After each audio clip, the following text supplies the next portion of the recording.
All right, let's do the guild battle. All right, so let's take a look at the boss. It's going to be the Garrag. Immune to poison, immune to darkness, immune to silence, immune to sun, immune to fatigue, immune to fog, and immune to stop. Hilarious. After everybody pumped up Cid, now is one good thing. It's there. He's completely immune. So the only thing you're bringing Cid into this fight for would be for ice debuff and enfeeble. Wild.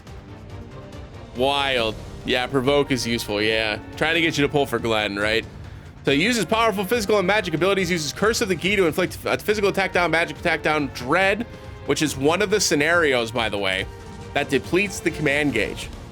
So that effect for Glenn that I said is usually not useful outside of specific fights. This is one of those specific fights. So worth noting. Oh, it stops us from healing. Gotcha. And depletes the command gauge, removes most buffs from a target with Anguish Thrashing. Okay, so we'll have to reapply buffs.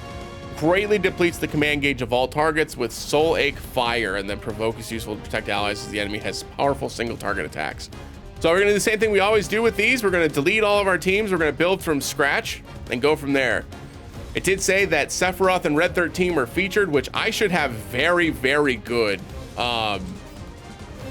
what options here. Yeah, they're all OB6 plus. So yeah, I'm level 66, pretty strong. It is physical focused.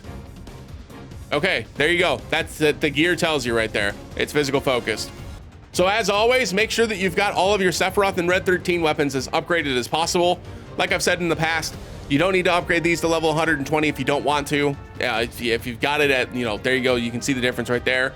At level 110, I've got an OB10 sword here and an OB10 sword here. You're only losing 32 points. In this case in particular, I'm actually not, I'm like right at that threshold. So I will upgrade this one here.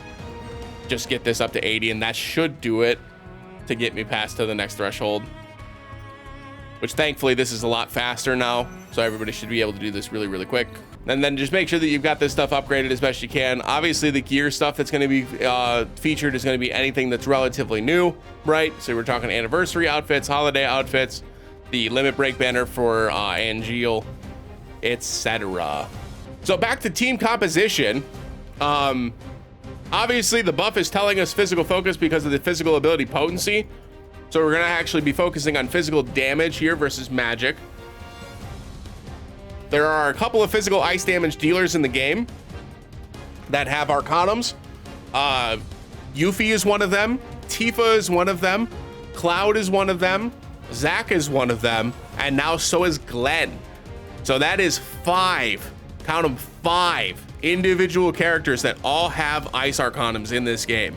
That's a lot, right? That's a lot. So in terms of picking which one you want to use, just make sure you're using whichever one you have at the highest overboost levels, right? For me, it's going to be between Cloud and Tifa.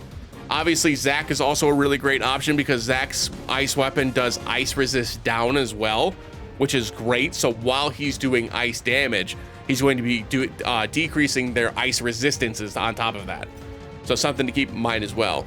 Generally speaking, I like to build around Cloud and Tifa because those are my 2 strongest characters in the game. So we're going to take the ice Saber style outfit. Obviously, he's going to be using his ice weapon here. I'm also going to be using the Locke blade or Locke sword, which increases his ice damage as well. So we'll be topping that on with his ultimate weapon. Odds are pretty good that he's going to have my highest ice damage, so I'm going to give him Diamond Dust. And then just as a level 1, remember level 1 guild battle fights, we always try to go for the highest DPS. We don't worry about healing. We just go for the highest damage possible and then adjust for stage 5. So we're going highest DPS here. And then we're going to go physical attack focused. We're obviously going to give him Bald Eagle. It's going to give him another 34 physical attack points. Or not 34 physical attack points, I apologize. It's going to give him another 29 physical attack points because it's at level 110. If I need to upgrade this to 120 to get the extra 2 points is what it would end up being. We'll make that adjustment if we need to. Could also look at the Eligor rifle, which gives 39 ice potency. That would get me to the level 8 break. I'm actually down for this. This is one of the free weapons that we got from the Eligor event. I'm actually down to get this to the level 8 break because that's when it starts to have lower return on investment for your damage, right? So let's do this, get to the 65 right on the nose. And then for the last weapon, I want to do physical ability potency instead. And whatever I have at the highest physical ability potency stat, which would probably just be enemy launcher at this juncture. Yeah, it's looking like Barrett's enemy launcher for me. And that'll be my cloud for now. Next character we're going to build out is Zack. I'm likely going to be using my my gear voucher ticket, depending on how much damage I do here. We're going to give him Icy Judgment, probably. We're also going to be giving him the Twinkling Star. Gives him boost HP and physical ability potency. Both solid. Might look at his ultimate weapon as well. We're going to give him the secondary ice materials or physical attack materials here, just to get his physical attack up as high as we can. And then this one, we're going to give him the Bahamut Greatsword for physical attack all allies and physical ability potency. Gets him up to the 32-point break here. And then we're going to go back to ice potency here to try to get his ice potency to a spot that I'm happy with. I'm thinking defender here because that gets him to 7. Yeah, that's probably for the best. And then the last weapon here is going to be, I think his physical attack is maxed out. It is indeed. So we're just going to look for any ice potency weapon that's relatively strong with boost attack. It's probably just going to be the Silver Staff for me. I haven't gotten Cloud's Enhanced Sword upgraded enough. Did I brand this? I did, with magic attack. That's fine. That makes sense, for being honest. And that's good enough for me. He's actually rocking with damn near as much physical attack as Cloud, which is pretty impressive, if I'm being honest. Ice potency's at the same spot. Damage is going to be a little weaker, obviously, because this is not OB10, and he doesn't currently have an Arcanum on, but still pretty strong. Last character here, I need somebody that's going to area of effect, or not even area of effect, just somebody that decreases physical defense.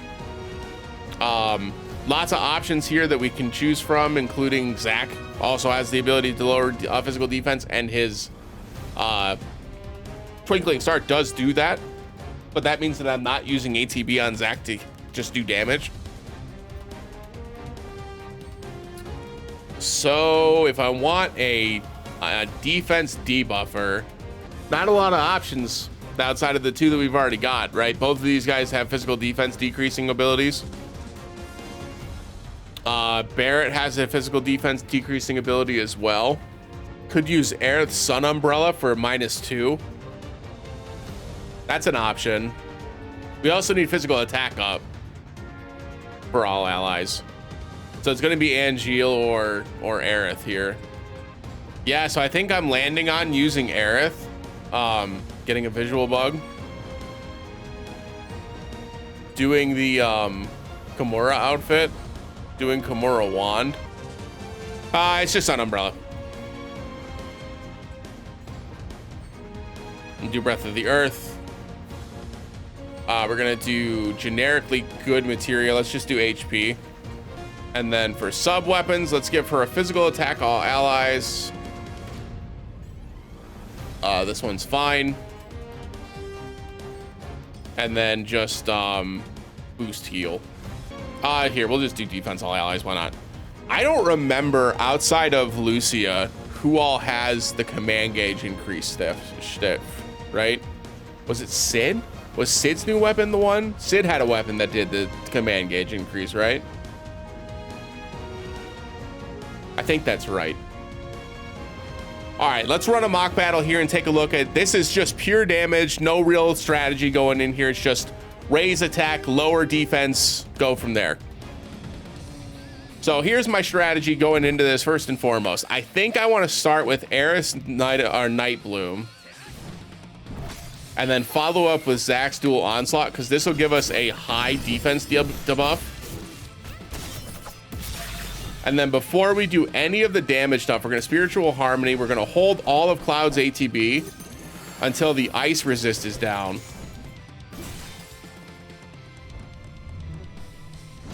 Oh, you're not late. You're absolutely fine. Thanks for joining with the raid, Rat Boy. I appreciate it.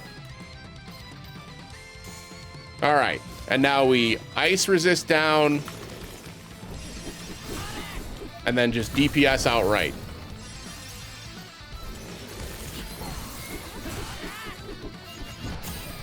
I see. I don't know if y'all saw that, but I did. The heal block stops your buff. Interesting. Because the buff has a heal on it.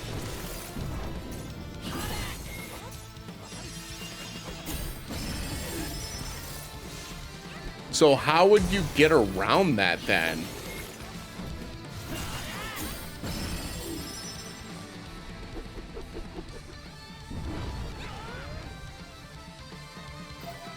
Oh, it's off by now. Okay, so this is fine then.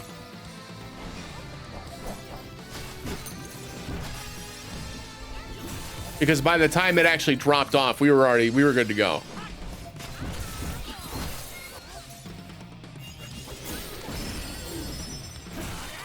We'll reapply the ice buff here. And just to be on the safe side, we'll extend this a bit. So the reason why I'm using Night Bloom with Aerith, by the way, is because it's keeping this defense down at 3 gauges, even though Night Bloom doesn't actually do a -3. What's happening is because we're reapplying the buff, it's just keeping that -3 down and extending it every time we hit, right? Same thing with the ice debuff with Freeze and Cleave. You just reapply it, make sure you keep it going here. Got 6 seconds left. This doesn't seem like a terribly complex fight. So once this goes off here, we're gonna pop all of our summons. Get a little bit extra damage here.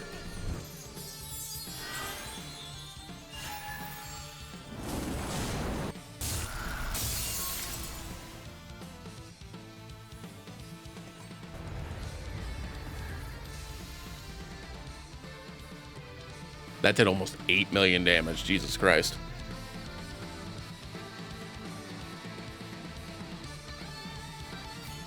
Okay. So I did not kill the stage 1 boss.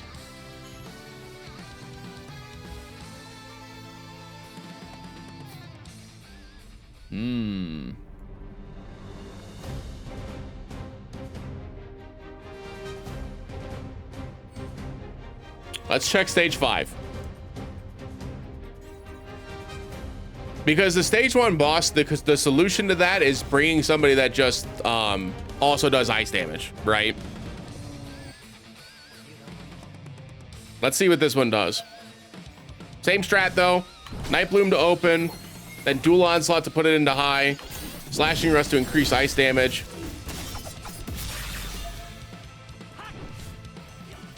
Buff our physical attack. Go ahead and get the ice damage down.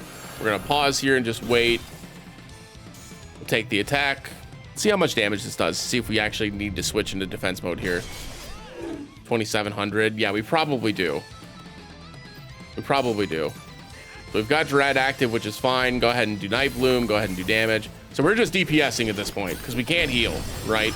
I'm gonna Ultimate Braver to decrease damage as well. Just keep reapplying buffs, or keep reapplying debuffs rather. Can't heal, don't need to worry about healing. Here comes an attack. This gets rid of buffs, which on Aerith, it doesn't matter. I wonder if it's targeting Aerith because she has the highest HP. We'll have to test that. Because if that's true, then that's super easy to make sure that they're not getting rid of the buffs on our damage characters, right?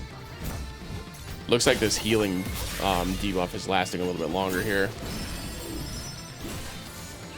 Soul Lake Fire. I think this one did pretty decent damage in the 2,600. That's not bad. Definitely need to heal here to be able to get the buff back on for Aerith.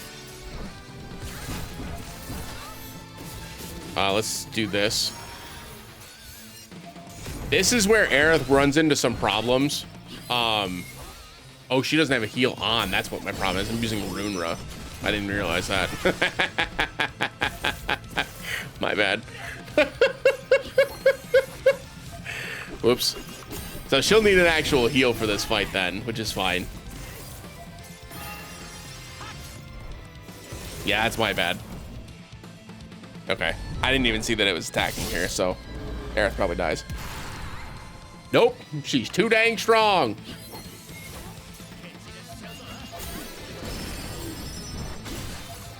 So I didn't have to heal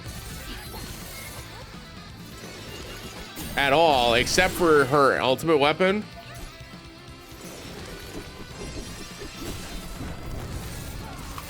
I did lose a little bit of damage there because Aerith died. And we'll lose a little bit of damage here because our DPS isn't buffed, so our physical attack isn't buffed, so it did 4 instead of 6, which is fine. 21 million is still pretty high for me. On the stage 5 fight. 6%, that's not bad. Okay, so let's test that one single target attack and see if it's going into that slot because of her HP. So let's go here, let's do paste. And then what I want to do is I just want to take off any weapon that she has that increases her HP. All right, so we want to see that this next attack goes into the cloud slot. It did not, it went into Aerith, so it was a coincidence. So it's probably random. Yeah, it's probably random. Let me think.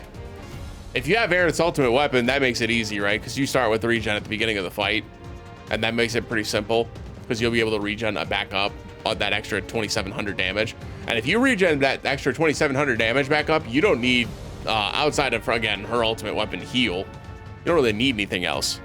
Because my problem is that I have multiple characters that can do damage. I don't have multiple characters that can do team-wide buffs, right? And I don't have multiple characters that can do debuffs either. So when you start looking at the team, what do you need, right, for maximum DPS? You need physical attack up, you need physical defense down, you need ice resist down. Those are the 3 things that you need automatically, right? Having one character each do one of those things is fine because you're usually not looking to DPS race until the gauge is full anyways. So I'm wondering if the answer is to use the Monster Hunter weapon for Cloud, because then he would have his own source of physical attack up without having to rely on another character's healing weapon giving us that boost, right? Because this isn't like Tifa's weapon, where Tifa's weapon is an offensive weapon that applies buffs to your entire team, right? We don't have a weapon that is an offensive weapon that increases physical attack, right? All of them have a heal. So when this thing blocks heal, right? Blocks healing rare, and it removes your buffs. You can't reapply those buffs until after this drops, which is almost a minute later, which is a long time. So what is our solution? The solution would be to give Aerith a whole bunch of buff debuff extension to try to avoid that, right? But she's already getting 120% here and another 60% here. So you're talking 180% longer cast or longer buffs. But you're talking what, like 40 seconds, right? Thank you for the follow, appreciate it. Which is not long enough, right? That's not long enough. Angeal's not the answer because Angeal's weapon also heals, right? Does Yuffie's heal? I thought I had it fixed. Damn it. I thought because it increased a target and her own, I thought maybe it wouldn't have the heal on top of it. It does in fact have the heal though. Dang it. All right, so not Yuffie then. But so my thought process here is like, Aerith isn't doing much anyways, right? She really isn't. She's only really applying the physical attack buff. The magic defense buff is whatever. Like that's helpful, but not necessary. It doesn't seem like, at least. So from my perspective, then, wouldn't it just be easier to just have Cid walk in here to be the buffer himself? Because the ice resist down is whatever, right? I'm already doing that. I don't need him to do that. I just need the enfeeble. But then he can apply. I can get 2 casts of this off before the first attack comes in, easily. All right, let's try this. Nice. Congrats again. Glad to see you're actually getting it. Not that there was any doubt, but like, you know. It's good. Good they didn't decide to just keep it for no reason. I've heard horror stories. DPS.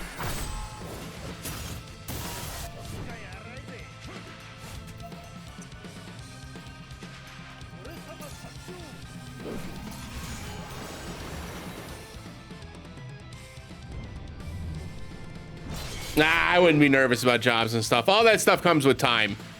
I wouldn't worry about that at all.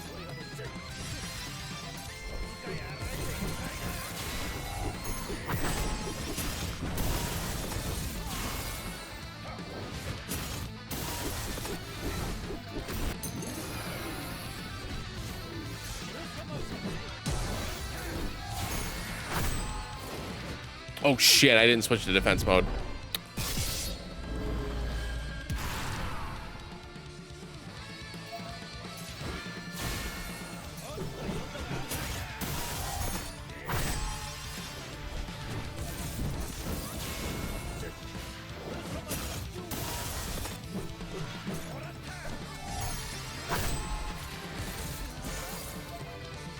Hello?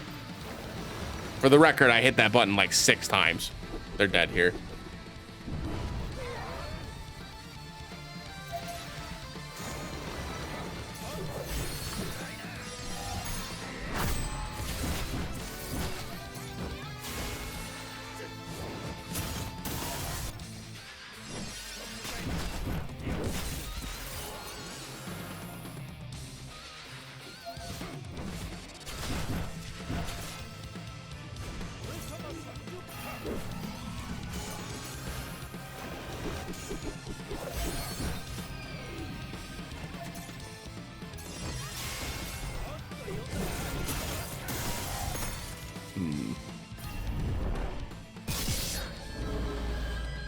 Cid's buff being off doesn't matter to me.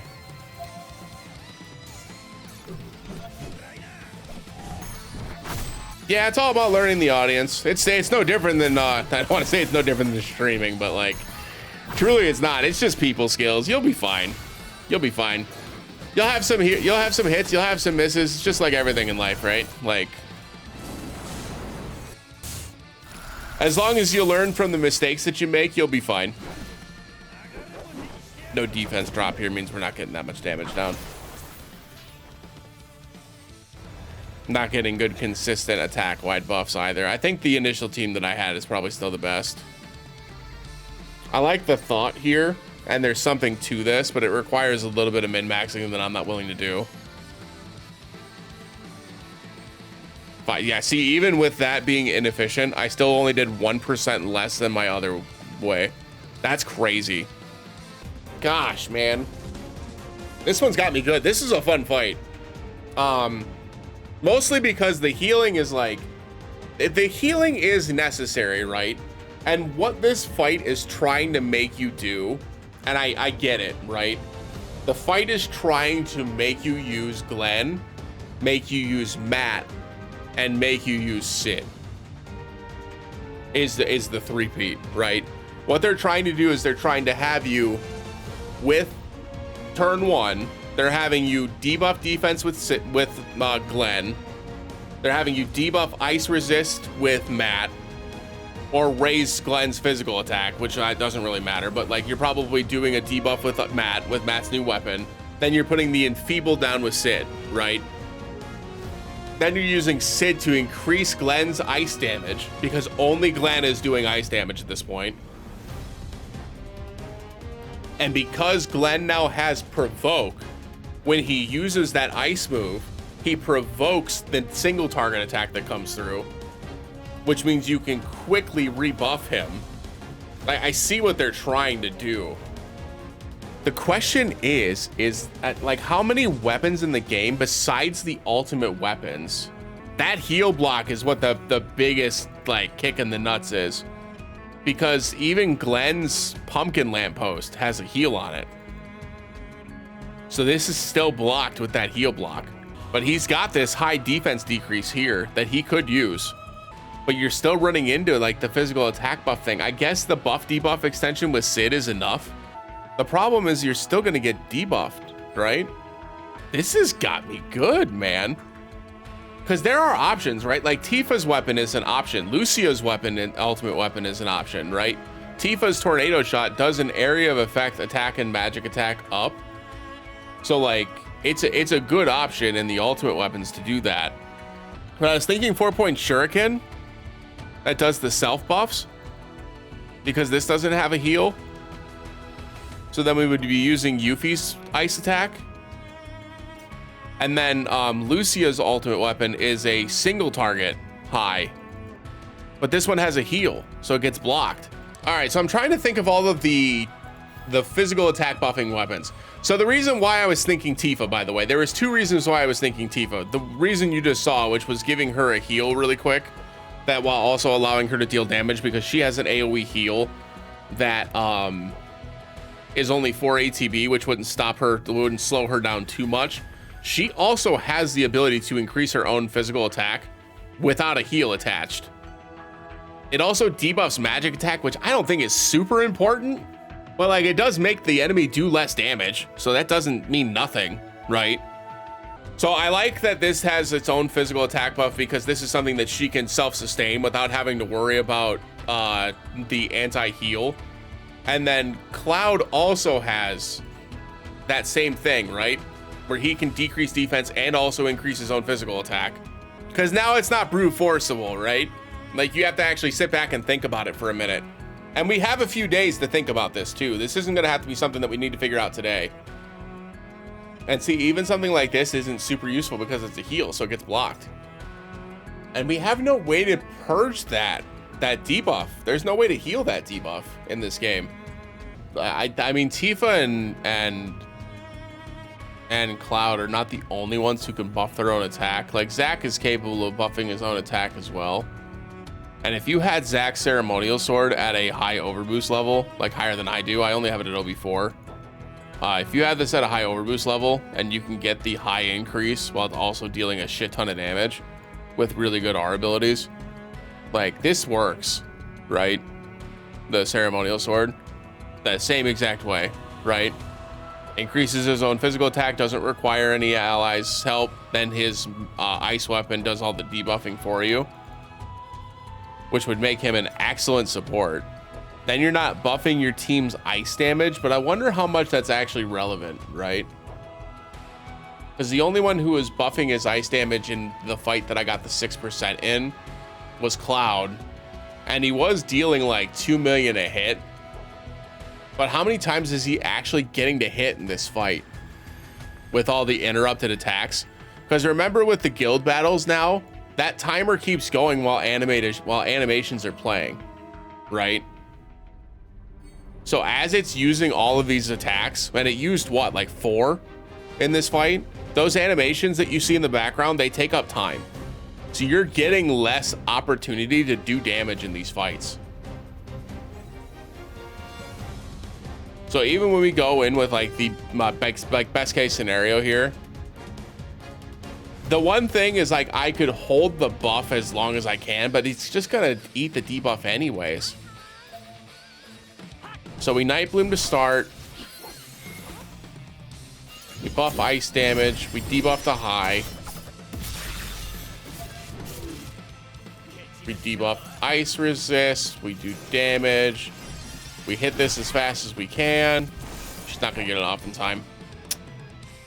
See, that's what the deal is. So she had to auto attack there. And because she had to auto attack, we lost the ability to get that proc off. So now we lost our recovery turn.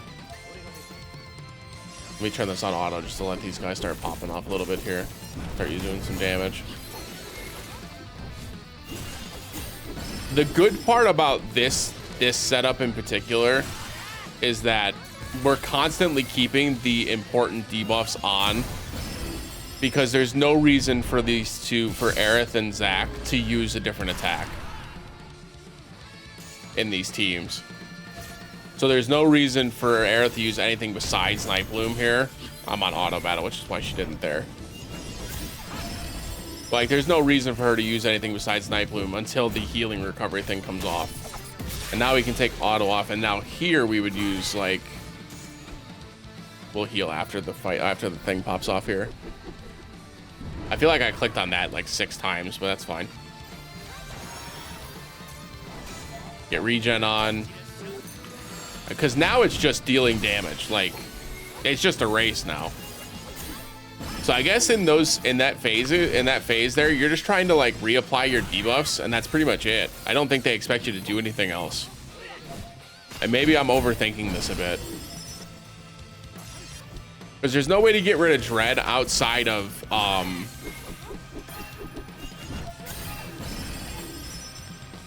filling out the command gauge.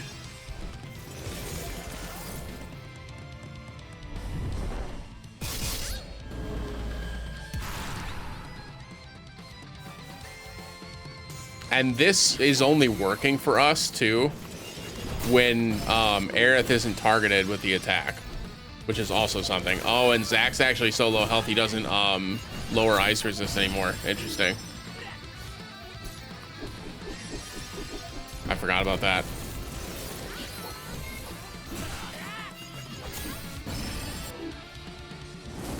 Because his ice resist down is tied to his HP stat. That's crazy. It's only like I lost the attack buff there, which is why we lost an extra 0.6%. But remember that Cid one that was not very good was only 0.4% lower than this. Yeah, I'm gonna have to fart around with this for a bit. I don't see a world where we don't try to keep buffs on doing something like this. Right? Like, I don't see a world where we don't try to, like, self-sustain somehow. And then do something like this, where, like, we don't even worry about the ice damage buff, right? We're just gonna keep our own buff up. We're gonna keep our own buff up.